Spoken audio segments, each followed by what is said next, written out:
श्री वल्लभाधीश की जय। श्री गोसाई जी परम दयाल की जय। श्याम सुंदर श्री यमुने महारानी की जय। श्री गिरिराज धरण की जय। श्रीमद् भागवत चतुर्थ स्कंद। आज है 10वां अध्याय। पिछले अध्याय में यानी 9वें अध्याय में हमने पढ़ा था ध्रुव जी को जब भगवान ने वरदान दे दिया, उसके बाद सबसे उत्तम पद उन्हें प्राप्त हो ऐसा वरदान दिया था। फिर जब वो वापस आ रहे थे तो उन्हें बड़ा दुख हुआ था कि भाई मैंने ये क्या मांग लिया, भगवान मेरे सन्मुख साक्षात थे और मैंने ऐसी तुच्छ चीज मांग ली। तो ये सब चीजें हमने कल पिछले वाले अध्याय में पढ़ी थी। आज पढ़ेंगे हम राजा ध्रुव के भाई जो हैं उत्तम का मारा जाना और ध्रुव का यक्षों के साथ युद्ध करना। अतः 10वां श्री मैत्रेय जी कहते हैं, विदुर जी, ध्रुव ने प्रजापति शिशु कुमार की पत्नी भ्रमी के साथ विवाह किया। उससे उनके कल्प और वत्सर नाम के 2 पुत्र हुए।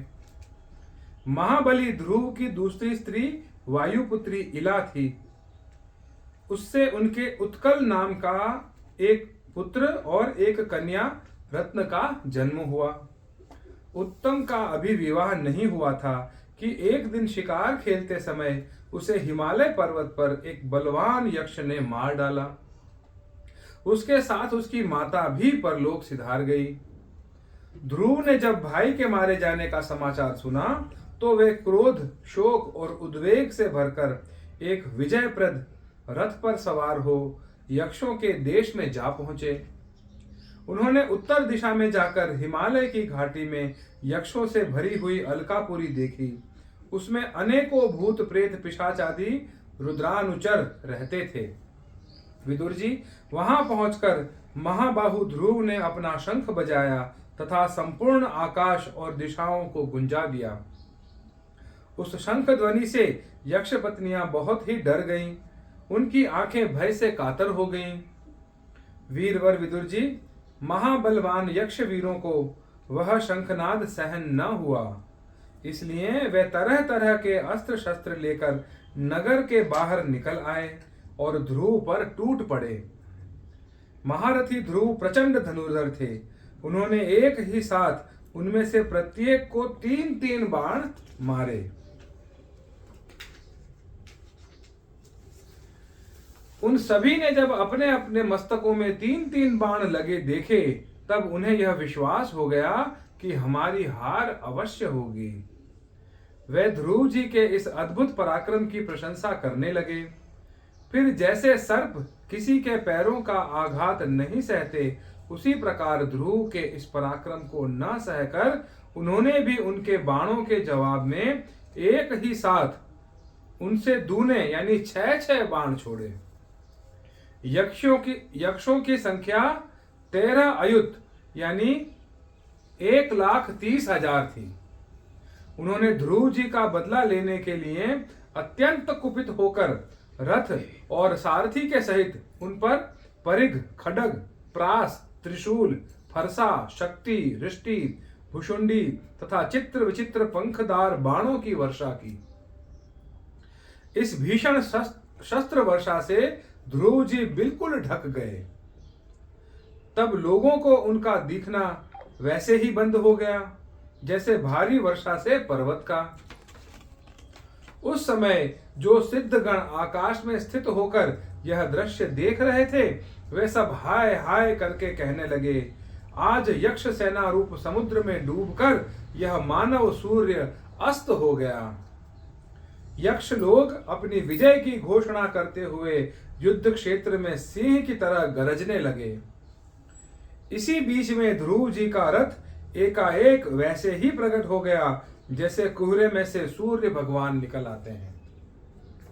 ध्रुव जी ने अपने दिव्य धनुष की टंकार करके शत्रुओं के दिल दहला दिए और फिर प्रचंड बाणों की वर्षा करके उनके अस्त्र शस्त्रों को इस प्रकार छिन्न भिन्न कर दिया जैसे आंधी बादलों को तितर बितर कर देती है। उनके धनुष से छूटे हुए तीखे तीर यक्ष राक्षसों के कवचों को भेद कर इस प्रकार उनके शरीरों में घुस गए जैसे इंद्र के छोड़े हुए वज्र पर्वतों में प्रवेश कर जाते हैं। विदुर जी, महाराज ध्रुव के बाणों से कटे हुए यक्षों के सुंदर कुंडल मंडित मस्तकों से, सुनहरी ताल वृक्ष के समान जांघों से, वलय विभूषित बाहुओं से, हार भुजबंध मुकुट और बहुमूल्य पगड़ियों से पटी हुई वह वीरों के मेन को लुभाने वाली समर भूमि बड़ी शोभा पा रही थी। जो यक्ष किसी प्रकार जीवित बचे वे क्षत्रिय प्रवर ध्रुव जी के बाणों से प्रायः अंग अंग छिन्न भिन्न हो जाने के कारण युद्ध क्रीड़ा में सिंह से परास्त हुए गजराज के समान मैदान छोड़कर भाग गए। नरश्रेष्ठ ध्रुव जी ने देखा कि उस विस्तृत रणभूमि में अब एक भी शत्रु अस्त्र शस्त्र लिए उनके सामने नहीं है, तो उनकी इच्छा अलकापुरी देखने की हुई, किंतु वे पुरी के भीतर नहीं गए। वे मायावी क्या करना चाहते हैं इस बात का मनुष्य को पता नहीं लग सकता। सारथी से इस प्रकार कहकर वे उस विचित्र रथ में बैठे रहे तथा शत्रु के नवीन आक्रमण की आशंका से सावधान हो गए। इतने में ही उन्हें समुद्र की गर्जना के समान आंधी का भीषण शब्द सुनाई दिया तथा दिशाओं में उठती हुई धूल भी दिखाई दी। एक क्षण में ही सारा आकाश मेघमाला से घिर गया। सब और भयंकर गड़गड़ाहट के साथ बिजली चमकने लगी। निष्पाप विदुर जी, उन बादलों से खून, कफ, पिभ, विष्ठा, मूत्र एवं चर्बी की वर्षा होने लगी और ध्रुव जी के आगे आकाश से बहुत से धड़ गिरने लगे। फिर आकाश में एक पर्वत दिखाई दिया और सभी दिशाओं में पत्थरों की वर्षा के साथ गदा, परिध, तलवार और मूसल गिरने लगे। उन्होंने देखा कि बहुत से सर्प वज्र की तरह फुफकार मारते रोषपूर्ण नेत्रों से आग की चिंगारियां उगलते आ रहे हैं। झुंड के झुंड मतवाले हाथी, सिंह और बाघ भी दौड़े चले आ रहे हैं। प्रलय काल के समान भयंकर समुद्र अपने उत्ताल तरंगों से पृथ्वी को सब ओर से डुबाता हुआ बड़ी भीषण गर्जना के साथ उनकी ओर बढ़ रहा है। क्रूर स्वभाव असुरों ने अपनी आसुरी माया से ऐसे ही बहुत से कौतुक दिखलाए जिनसे कायरों के मन कांप सकते थे। ध्रुव जी पर असुरों ने अपनी दुस्तर माया फैलाई है, यह सुनकर वहां कुछ मुनियों ने आकर उनके लिए मंगल कामना की। मुनियों ने कहा, उत्तानपाद नंदन ध्रुव, शरणागत भय भंजन शारंग पाणी भगवान नारायण तुम्हारे शत्रुओं का संहार करें। भगवान का तो नाम ही ऐसा है जिसके सुनने और कीर्तन करने मात्र से मनुष्य दुस्तर मृत्यु के मुख से अनायास ही बाहर निकल आता है। इति श्रीमद्भागवते महापुराणे पारमहंस्यां संहितायां चतुर्थ स्कंधे दशमोऽध्यायः। अगले अध्याय में यानी 11वें अध्याय में हम पढ़ेंगे स्वयंभू मनु का ध्रुव जी को युद्ध बंद करने के लिए समझाना।